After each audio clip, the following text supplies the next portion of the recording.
Dalam Bapa dan Putra dan Roh Kudus. Amin. Allah yang penuh kasih, Engkau dekat pada kami, tapi yang dekat ini seringkali tidak kami mengerti dengan baik. Engkau ada dalam hati kami, namun seringkali kami tidak menyadari kehadiran-Mu. Bantulah kami ya Bapa untuk membuang segala halangan, segala hambatan. Paling tidak kami dapat merasakan bahwa Engkau selalu hadir, membimbing, menuntun kami. Terpujilah nama-Mu kini dan sepanjang segala masa. Amin. Para saudara, mungkin Anda tidak mengerti dan tidak tahu judul renungan yang selalu saya buat setiap hari. Intimior intimo meo. Intimior intimo meo.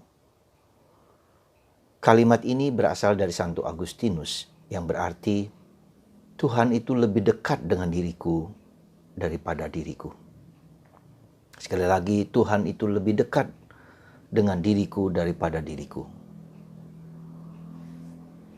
Ungkapan ini sungguh suatu yang bagi saya sangat mendalam. Sangat-sangat mendalam bahwa Tuhan lebih tahu diriku daripada diriku. Hidup manusia itu misteri, diriku juga misteri. Bahkan seringkali saya pun tidak tahu apa yang menjadi perasaan, pikiran yang tersembunyi di dalam lubuk hati saya yang terdalam. Dan itu kita semua, Anda dan saya. Manusia itu merupakan misteri bagi dirinya sendiri. Ya, dengan pikiran saja kita kerap kali tidak mengerti, bahkan seringkali out of control. Dengan mulut kita, dengan kesadaran kita. Ya. Nah, karena begitu misterinya kita sendiri yang selalu harus diperdalam, maka kita selalu dalam proses menjadi. Proses menjadi. Ya. Nah, disitulah kita lihat bahwa Tuhan itu sudah ada dalam diri kita. Dan Dia lebih tahu apa yang menjadi kebutuhan dasarku. Apa yang menjadi keinginanku yang paling dalam. Nah, kita seringkali terpengaruh, digerakkan oleh sesuatu yang kita sebut dengan keinginan, dengan kebutuhan. Ya. Keinginan dan kebutuhan. Belum tentu keinginan itu sesuai dengan kebutuhan. Saya butuh apa? Saya butuh sehat. Ya. Maka dengan butuh kesehatan itu, maka saya harus olahraga, makan yang bagus, makan yang teratur, tidak berlebihan. Ya. Lalu juga olahraga. Jadi itu kesehatan saya. Saya butuh itu. Tapi seringkali keinginan saya lebih daripada itu. Ya, makan yang banyak, ya berlemak, lalu berdaging, berapalah katakanlah yang tidak sesuai dengan kebutuhan saya. Nah, maka saya harus belajar mencari lebih dalam kebutuhan saya apa. Ya, sebagai manusia, sebagai pribadi. Nah, itulah. Maka para saudaraku terkasih, tetapi Tuhan lebih tahu itu. Yang apa kita butuhkan. Maka kita belajar mendengarkan apa yang menjadi kebutuhanku dan sesuai dengan kehendak Tuhan dalam diriku. Yang kedua, saya katakan sejak kita dibaptis, kita itu diberi karunia Tritunggal Maha Kudus hadir dalam diriku, dalam diri Anda. Dan ini anugerah yang besar sekali, gitu, luar biasa. Kemuliaan Tuhan itu diberikan kepada kita. Nanti dalam bacaan Injil kita akan mendengarkan yang suatu yang menurut saya sangat penting dikatakan begini. Ya, bagus sekali. Aku telah memberikan kepada mereka atau kepada kita semua kemuliaan yang Engkau berikan kepadaku, supaya mereka menjadi satu, sama seperti kita adalah satu. Jadi Yesus itu dalam karya penebusan di dunia itu apa? Dia memberi kemuliaan yang Tuhan Bapa berikan kepada Dia, gitu loh. Supaya kita berada di mana Yesus berada. Supaya kemuliaan kita menyerupai kemuliaan Kristus. Ya. Maka sebetulnya kalau dikatakan Yesus itu saudara kita, saudara sulung kita. Karena Tuhan memberikan kemuliaan yang ada pada Yesus itu, dan Yesus memberikan itu kepadaku. Ya. Jadi aku telah memberikan kepada mereka kemuliaan yang Engkau berikan kepadaku, supaya mereka menjadi satu sama seperti kita adalah satu. Karena kita diberikan kemuliaan, maka supaya kita bersatu gitu loh. Yang percaya pada Yesus itu bersatu, sama seperti Bapa dan aku adalah satu. Jadi sebetulnya sangat luar biasa, saudaraku yang terkasih, ya. Yang Tuhan berikan kepada kita. Jadi dalam sejarah keselamatan kita dilahirkan. Setiap orang dilahirkan. Dan kita diberi kelahiran itu apa? Suara hati. Lakukan yang baik, hindari yang jahat. Itu semua diberikan. Tapi ketika dibaptis, kita hanya dicurkan Bapa, Putra, dan Roh Kudus. Bapa, Putra, dan Roh Kudus itu diberikan kepada aku, dan aku adalah anak Allah, anak Bapa. Seperti Yesus adalah anak Bapa. Itulah kemuliaan. Ya. Jadi ketika dibaptis itu kemuliaan Kristus ada dalam diriku. Aku ada anak seperti Yesus adalah anak. Seperti Bapa mencintai kamu, demikian pun Bapa mencintai aku. Sehingga aku mencintai kamu. Supaya kamu juga mencintai Bapa dan aku. Nah, kemuliaan itu menjadi besar. Kemuliaan itu juga berarti kita diajak ya, dalam relasi ilahi. Ya, dalam relasi ilahi. Dan kita karena anak, maka kita mendapat hak besar untuk mengetahui apa yang menjadi kehendak Allah. Dan karena kita mendapat Roh Kudus, maka kita juga mengerti apa yang menjadi kehendak Bapa dan Putra. Oh, luar biasa. Itulah kemuliaan yang sebetulnya Tuhan berikan kepadaku dengan peristiwa, terutama dalam peristiwa Paskah ini. Ya. Para rasul mengalami, melihat risen Christ. Yesus yang bangkit, Yesus yang mulia. Yesus datang menampakkan diri setelah kebangkitan 40 hari. Mengajar kepada para rasul bersama Bunda Maria, dididik segala macam, di-sharingkan pengalaman, diingatkan lagi, review pelajaran-pelajaran yang telah diberikan Yesus sebelumnya.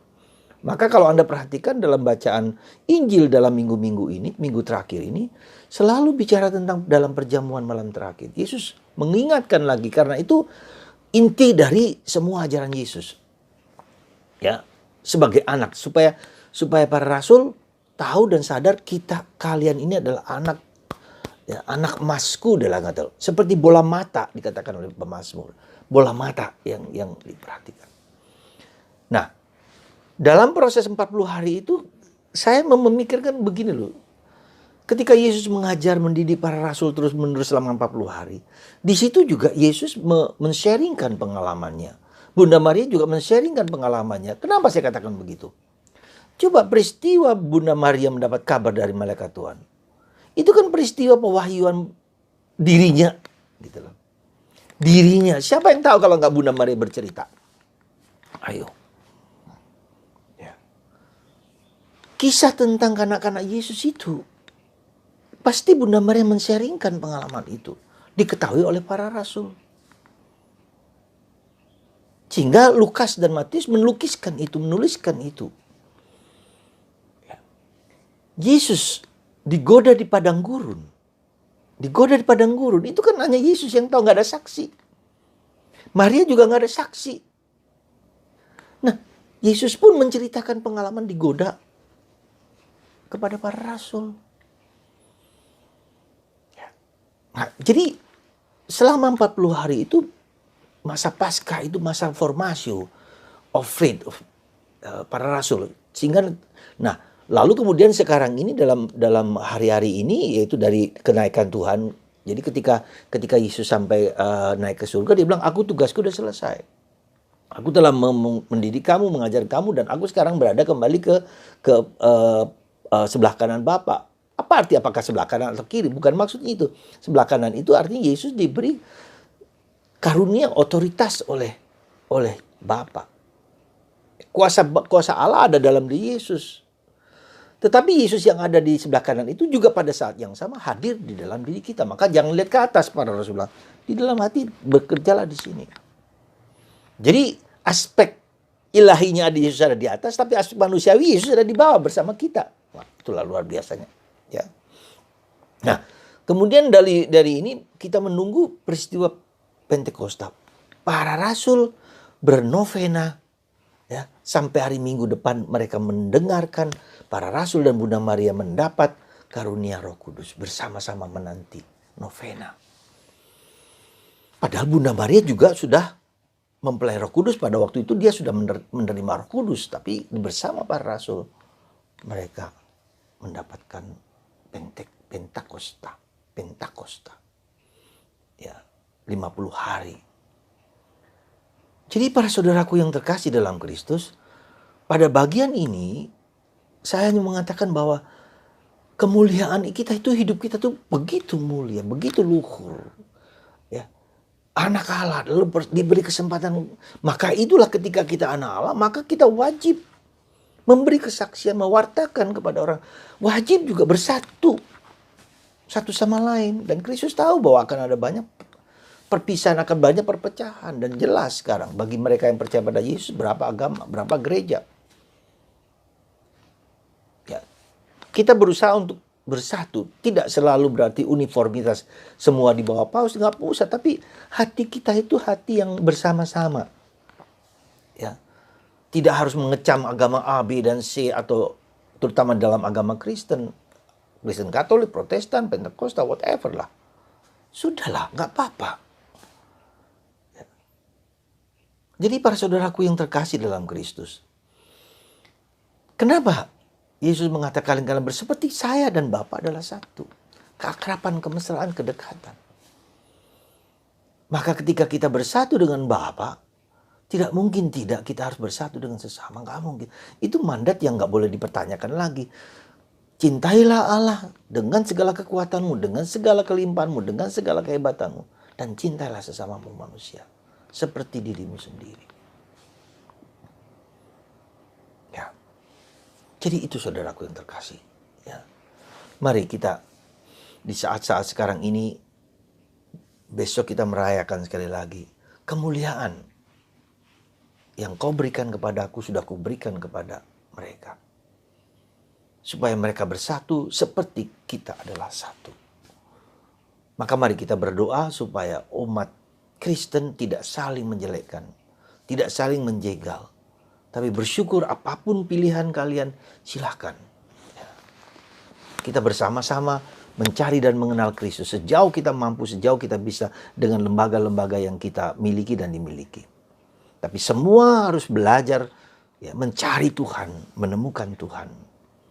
Semoga sabda Yesus ini menguatkan kita. Maka rema yang hari ini saya ingin Anda semua jalankan dan saya juga jalankan adalah Bapa, Putra, dan Roh Kudus sudi diam di dalam hatiku. Sekali lagi, Bapa, Putra, dan Roh Kudus sudi tinggal atau diam dalam diriku. Bapa, Putra, dan Roh Kudus sudi tinggal diam dalam diriku. Bapa, Putra, dan Roh Kudus bersedia atau sudi tinggal dalam diriku. Kita ulangi terus. Pelan-pelan kita resapkan. Bapa, Putra, dan Roh Kudus sudi tinggal dalam diriku. Sehingga saya dikuatkan terus. Bapa, Putra, dan Roh Kudus sudilah tinggal dalam diriku yang lemah dan berdosa ini. Jalankan itu. 1 kali putaran rosario atau 2 kali terserah. Supaya kita merasakan kehadiran Tuhan dalam diriku. Rema itu saudaraku, mari kita mohonkan rahmat supaya waktu-waktu tersisa ini Tuhan berkenan hadir, tinggal, merasakan, menemukan roh. Sehingga kita bersemangat, bergairah untuk mencari Tuhan, membaca kitab suci, merenungkan sabda Allah, berdoa rosario. Dengan sungguh-sungguh supaya kita mengalami Tuhan yang hidup, yang mengubah hidup kita. Bapa di surga, puji syukur Engkau telah memberikan kemuliaan yang besar kepada kami. Begitu besar. Sehingga Engkau bersedia datang kepada kami dalam hati kami yang berdosa dan lemah ini. Bapa, Putra, dan Roh Kudus tinggal dalam hati kami. Curahkanlah rahmat kehadiran-Mu sehingga kami selalu bersedia mencari kebenaran dan melakukan kebenaran dalam hidup kami. Berkatilah kami ya Bapa, dan semoga mereka-mereka yang sakit menderita, Kau sembuhkan berkat darah dan air yang memancar dari hati kudus Yesus. Berkatilah anakmu ini Bapa, dalam Bapa dan Putra dan Roh Kudus. Amin.